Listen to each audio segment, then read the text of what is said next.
Hello, saxophone. Cadron here, the Sax Habit Coach. Welcome to Q&A Monday. I help beginner saxophone players make progress on their horn by focusing specifically on the fundamentals. In today's video, I am answering the question, what are some of the most common bad habits to avoid when learning sax? As a beginner saxophone player, the first bad habit to avoid is playing in what I call 3 keys. You learn the key of C, no sharps or flats. Then you learn the key of F, 1 flat. Then you learn the key of G major, 1 sharp, and you never ever play in any other keys. Now, there's a reason why your car has 5 or 6 speeds. There's a reason you got 10 fingers and not 5. You got 10 toes, 2 eyes, 2 ears. There's a reason the English alphabet has 26 letters with 5 vowels and several consonants. If there were less consonants and less vowels, then we would be unable to formulate many or different types of words. Therefore, you want to learn to play in all 12 major and minor keys on your horn. The second bad habit to avoid is to only practice your scales in a linear form, meaning you are playing up and down the horn or practicing the scales. 1, 2, 3, 4, 5, 6, 7, octave, octave, 7, 6, 5, 4, 3, 2, 1. You want to go beyond that. Once you have mastered those, you want to be able to play in patterns, because music is written in shapes and patterns. We don't play music up and down in a linear form. You can check in the description below for some scale patterns to get you going. The third bad habit you want to avoid is noodling.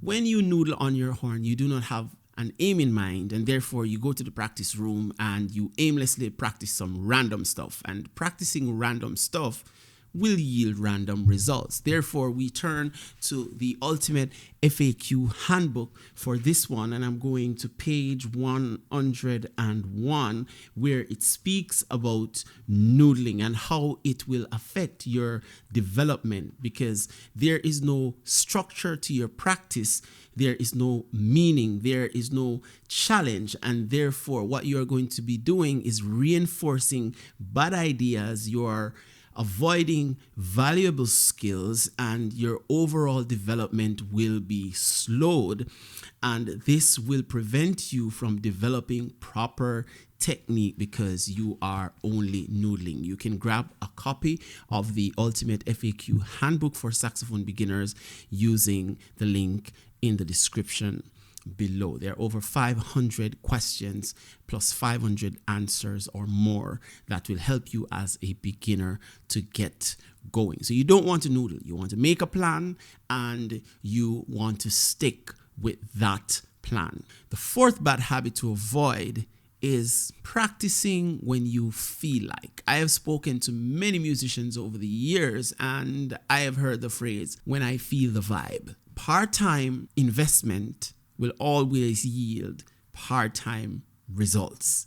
Therefore, if you only practice once per week, once per month, or only when you feel a vibe or when you feel like it, you're not going to make any progress.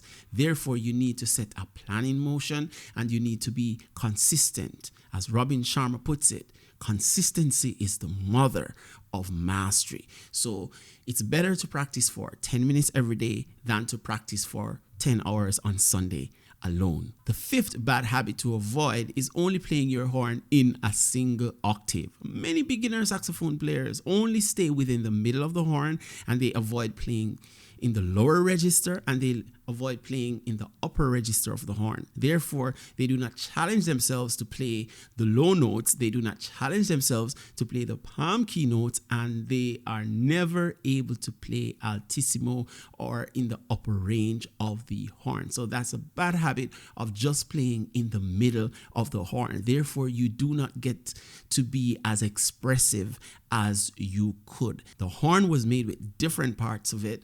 It has a lower register, a middle register, and an upper register, and you need to be able to play over the entire range of the horn if you want to be more expressive with the music. The sixth bad habit to avoid is not swabbing your horn after each use. You do not want to play the horn and leave it like that without swabbing it out.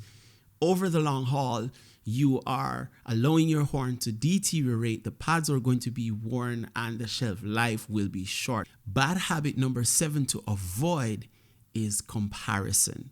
Do not compare yourself with others. Comparison is not only the thief of joy, it is the thief of life. Only compare yourself to who you were yesterday. How better are you today at playing? Because I have done it in the past where I watched some YouTube videos and the guy was absolutely nailing it. And then I felt so discouraged that I didn't want to practice. I didn't want to play. But you have to realize that all of us, we are on a circle. I don't know where you have started. You don't know where I started. You don't know the circumstances that surrounded where I started versus where you started. Some of us, we are all the way around the circle, and some of us are at a certain point. Therefore, you want to appreciate where you are and take it from there. So don't compare yourself, because if you are constantly comparing yourself instead of looking at the other person and saying, you know, I am striving to be this or to be able to play like this, but not comparing yourself in the sense that, oh, I'll never play like this, or this kid is so good and I am nothing. If you do that, you're going to find that you're never ever going to be able to play like that or become good enough. The next bad habit to avoid is playing fast without the proper technique. So your tonguing is sloppy, your sound is atrocious, and you are just wiring down the road. You want to get your technique in order. You want to get your tonguing in place and your sound in place. Therefore, don't try learning to run before you can walk. A baby has to first creep, then they make a few steps, and then they can run eventually. And even before they run, they have to learn how to walk properly without holding on to their mom's skirt tail, right? Therefore, you want to slow down, because slow equals smooth and smooth equals fast. Number 9, flying fingers.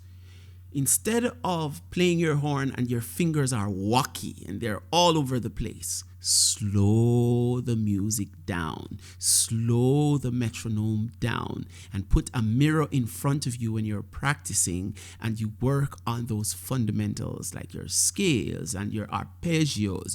You work on those on your horn and you slowly build your dexterity. Number 10, avoid the bad habit of chasing gear. So many saxophone players spend so much time searching for the perfect mouthpiece. They're searching for the perfect neck strap. They're searching for the perfect reed, but not spending enough time working on that which will make them sound good. Or they're searching for the most expensive microphone for the saxophone, or the most expensive software in order to improve the post-production of whatever they're recording. That will not improve your sound. What will is the amount of effort, the amount of time that you have put in that will guarantee that over the long haul, you become better. Of course, if you have a saxophone that is of a high standard, a high quality, is going to enable you while you practice to be more efficient when you practice. But at the same time, even if you have a $5,000 horn and you're not spending the time to practice, or you're not spending the time to work on your scales and your fundamentals, it's not going to make you sound any better than if you had one that costs $300. As always, push play until something happens. Peace.